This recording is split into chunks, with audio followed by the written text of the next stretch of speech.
सतनाम प्राप्ति के लिए तथा प्राप्त करने के बाद आवश्यक नियम जिनमें से एक भी नियम खंड नहीं करना है। यदि निम्न नियमों का पालन नहीं कर सकते तो सतनाम ना ले।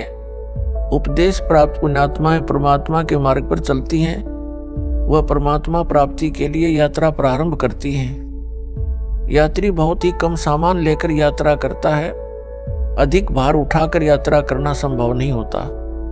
जो सांसारिक परंपराएं हैं वे व्यर्थ का भार है, जो भक्ति मार्ग में यात्रा करने में बाधक हैं। इसलिए इस भार से मुक्त होने के लिए नियमों का पालन करना अनिवार्य है। नियम नंबर 1, किसी के पैर नहीं छूने और ना ही दूसरे को छूने देना है। यदि अचानक या मना करने पर भी पैर छू लेता है तो उस स्थिति में नामखंड नहीं होता। आपने किसी को बद्दुआ या आशीर्वाद नहीं देना है, ना ही इच्छा करके किसी से आशीर्वाद लेना है। कोई आपके सिर पर आशीर्वाद के लिए हाथ रखे तो आपने मना करना है, फिर भी कोई हाथ रख देता है तो आपका उपदेश सुरक्षित है, परंतु आपने आशीर्वाद व बद्दुआ बिल्कुल नहीं देनी है, क्योंकि आशीर्वाद देने से आपकी भक्ति कमाई क्षीण हो जाती है। जैसे एक पहिए की ट्यूब से दूसरे पहिए की ट्यूब में हवा डालने से आपकी गाड़ी खड़ी हो जाएगी, आपको हानि हो जाएगी। एक उपदेशी बहन ने अपने अनुपदेशी भाई को स्वस्थ होने का आशीर्वाद दे दिया।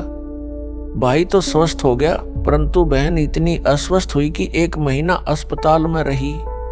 पुनः उपदेश लिया, अपनी गलती की क्षमा याचना करने पर ही वह स्वस्थ हो पाई। इसलिए सर्वस्य प्रार्थना है कि यह गलती ना करें। इसी प्रकार अन्य नियमों के खंड करने से आपकी राम नाम की गाड़ी में पंचर हो जाएगा, वह भी रुक जाएगी, अर्थात आप जी को हानि होगी। पूर्व समय में सती प्रथा परंपरा थी। जिस किसी का पति मर जाता था तो उसकी स्त्री को भी उसी मृत पति के साथ जिंदा जलाया जाता था, जो एक महाजालिम कर्म था। उस समय के मानव समाज ने उस कुरीति को मजबूरन मानना पड़ता था। किसी महापुरुष ने संघर्ष करके उस सती प्रथा को बंद कराया।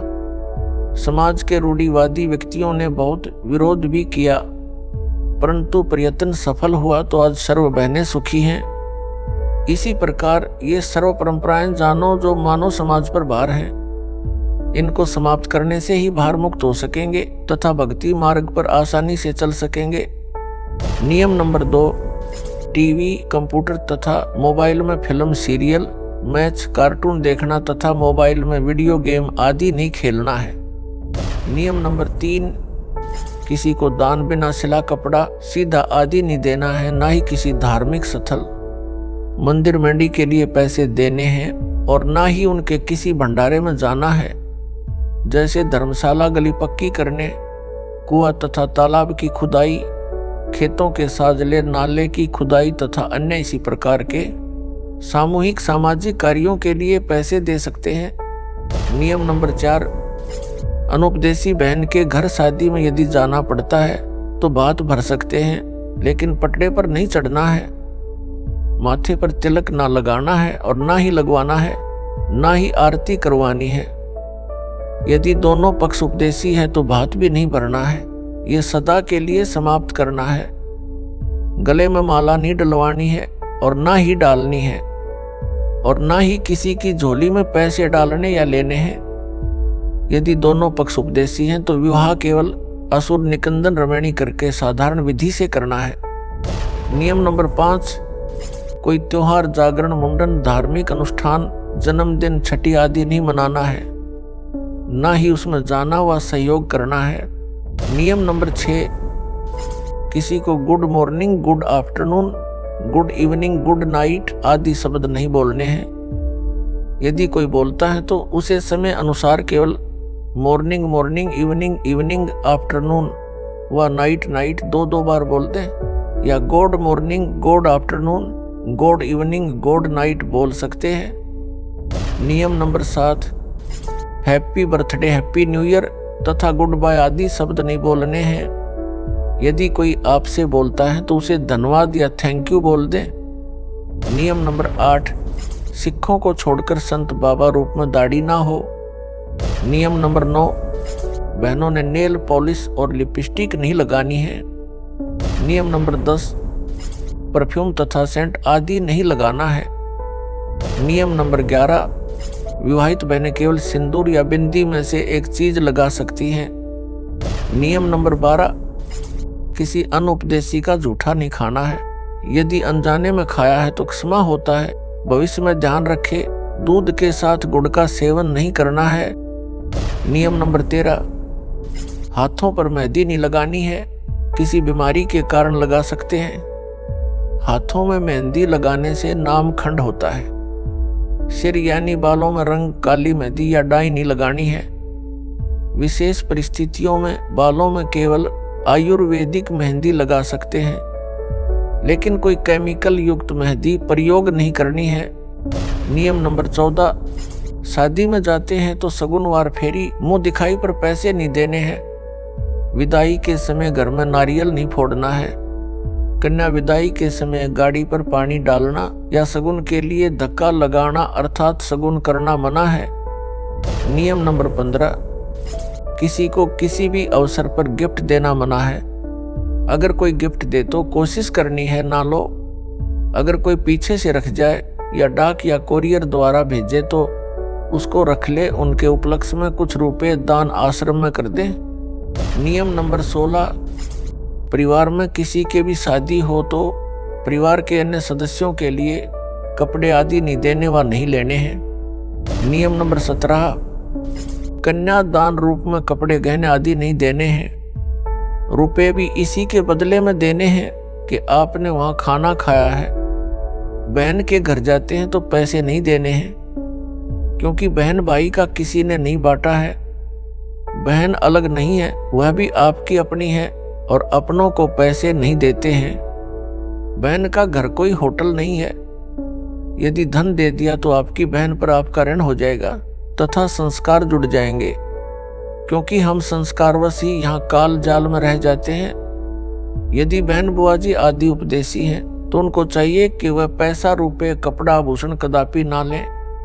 प्यार से कहें कि आपने कह दिया तो दे ही दिया और हमने आया मान लिया। ऐसे शिष्टाचार से मना कर दें। नियम नंबर 18, स्कूल में गायत्री मंत्र बोलते समय ओम शब्द नहीं बोलना है, क्योंकि जिसे गायत्री मंत्र कहते हैं यह यजुर्वेद के अध्याय 36 का मंत्र 3 है। मूल पाठ में ओम मंत्र नहीं है। वेद परमात्मा की अनूठी देन है। इसमें वृद्धि या कटौती करना परमात्मा का अपमान है। लाभ के स्थान पर हानि ही होती है। इसलिए इस मंत्र के साथ ओम नहीं बोलना है। यजुर्वेद के अध्याय 36 मंत्र 3 अर्थात कथित गायत्री मंत्र मात्र परमात्मा की महिमा का एक मंत्र है। इसे पढ़ने से परमात्मा के गुणों का ज्ञान होता है।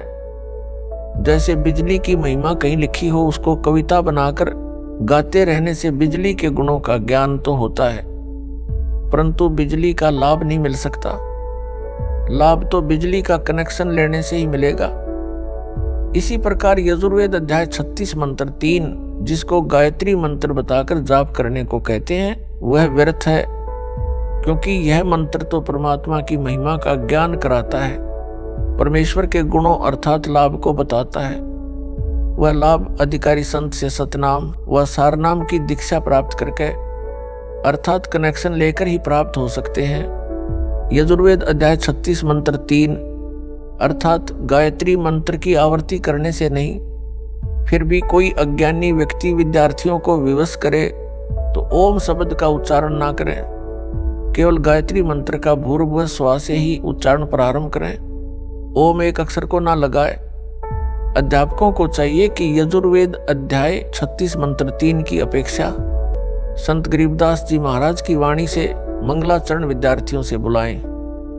गायत्री मंत्र से कई गुना लाभ होता है, परंतु सतनाम तथा सारनाम बिना सब व्यर्थ है।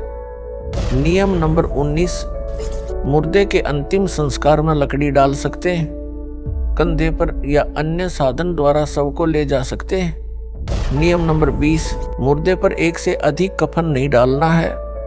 यदि आपसे पहले किसी ने कफन डाल रखा है तो आपने कफन नहीं डालना है, क्योंकि कफन केवल एक ही होता है।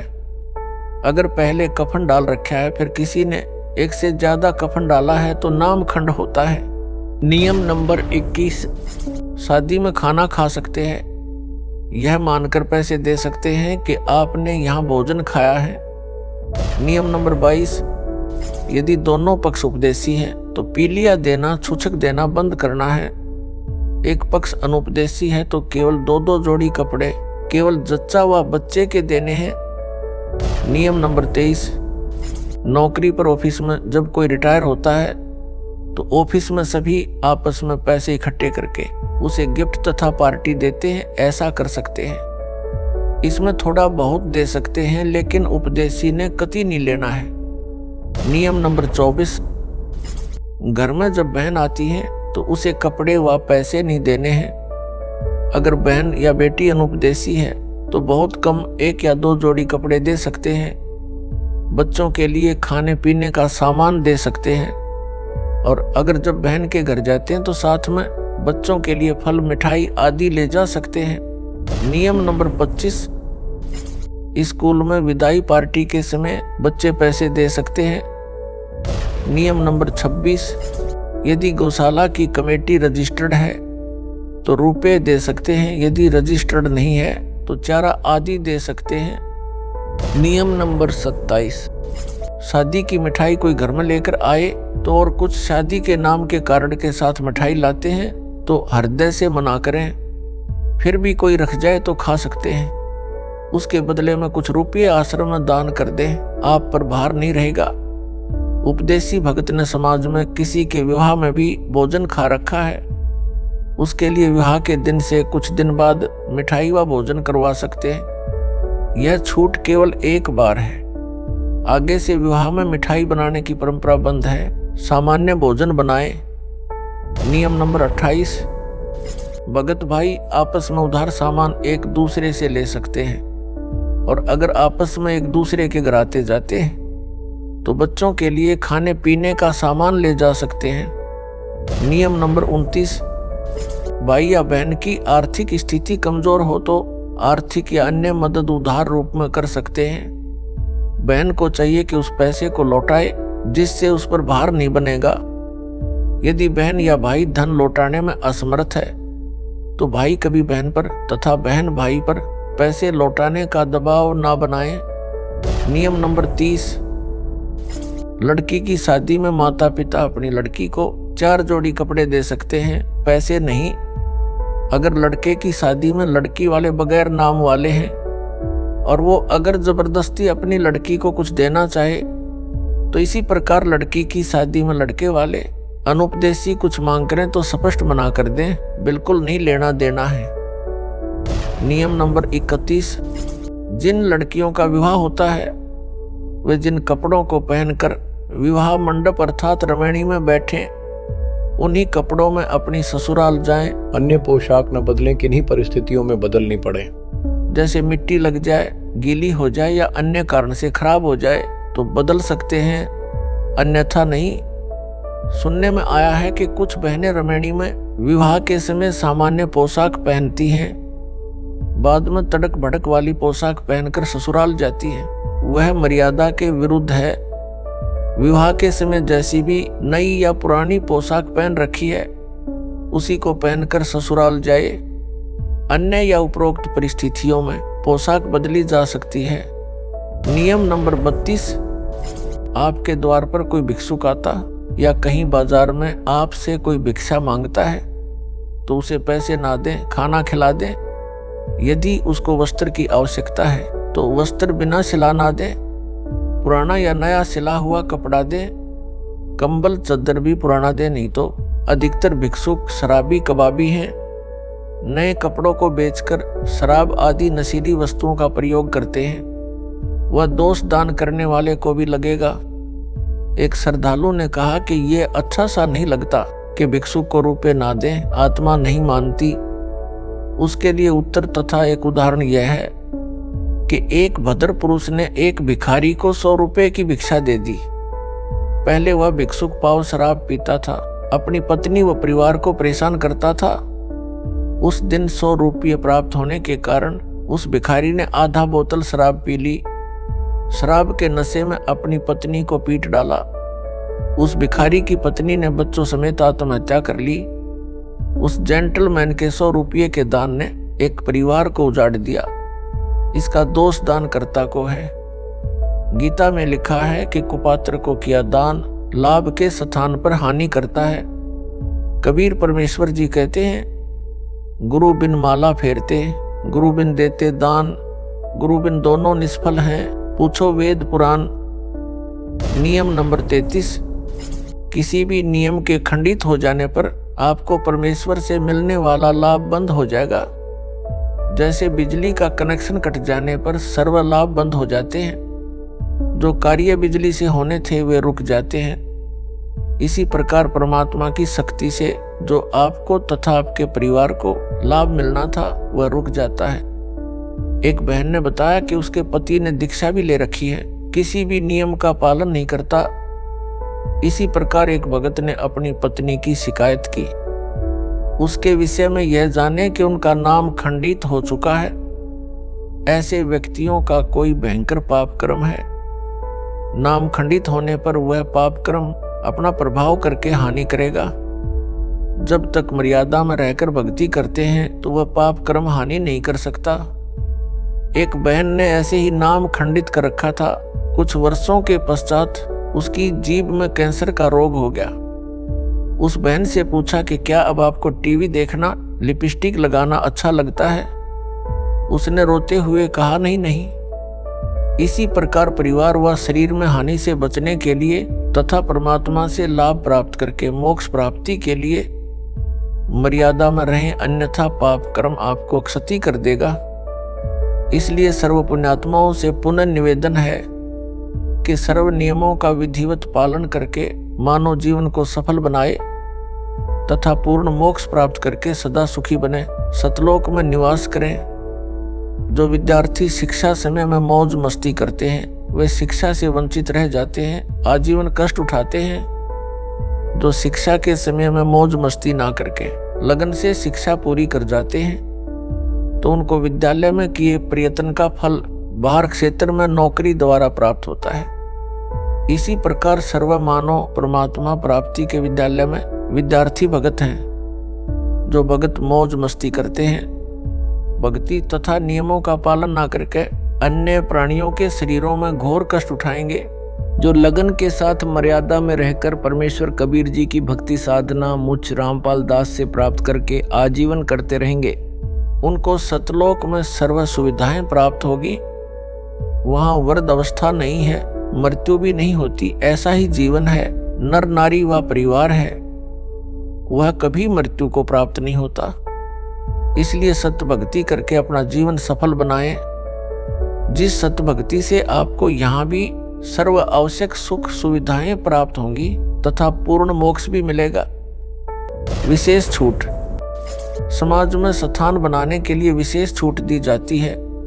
दास का निवेदन दिनांक 17 फरवरी 2018 से लागू।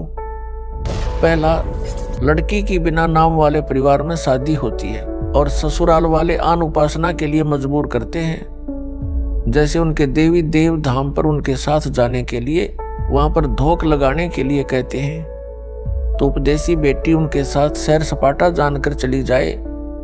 जैसा वे कहें करती रहे, परंतु मंत्र अपना जाप करती रहे।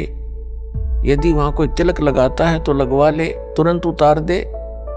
यदि हाथ के धागा बांधता है तो बाद में तोड़ फेंके। दूसरा, यदि किसी त्योहार पर भोजन बनाने के लिए कहे तो बना दे, उसे खा भी ले, परंतु भोग वाला ना खाए। यदि भोग लगाकर सब भोजन में मिलाते हैं तो उसे ना खाए, अपना भोजन अलग निकाले या भिन्न बना ले। तीसरा, बात के समय यदि किसी उपदेशी को जाना पड़े तो पटड़े पर चढ़ने से बचे। यदि मजबूरी है तो कोई बात नहीं है। चौथा, यदि कोई माला डालता है तो उसे हाथ में पकड़ ले, यदि डाल दी जाए तो तुरंत निकाल ले। पांचवा, यदि किसी अधिकारी या राजपद प्राप्त भगत को कोई उद्घाटन रस्म करनी पड़े तो अनिच्छा से एक ड्रामा समझ कर करे। छठवा, यदि सरकारी कर्मचारी या अधिकारी का या प्राइवेट नौकर को या पुत्रावधुआ पत्नी को निषेध वस्तु लेने के लिए आदेश होता है तो बचे। यदि मजबूरी हो तो ला सकता है, जैसे शराब सिगरेट लाने मांस बनाने, फौज में या होटल में या कहीं नौकरों को व विवाहित बहनों को सास ससुर पति आदि आदेश दे तो मजबूरी मानकर दुखी मन से परमात्मा से क्षमा मांग कर करे। कुछ दिन में परमात्मा अड़चन समाप्त कर देता है। पहले उनको मना करे कि मैं यह पाप नहीं कर सकता कर सकती, फिर भी जोर दे तो कहे कि इसका पाप आपको लगेगा कहकर कर दे।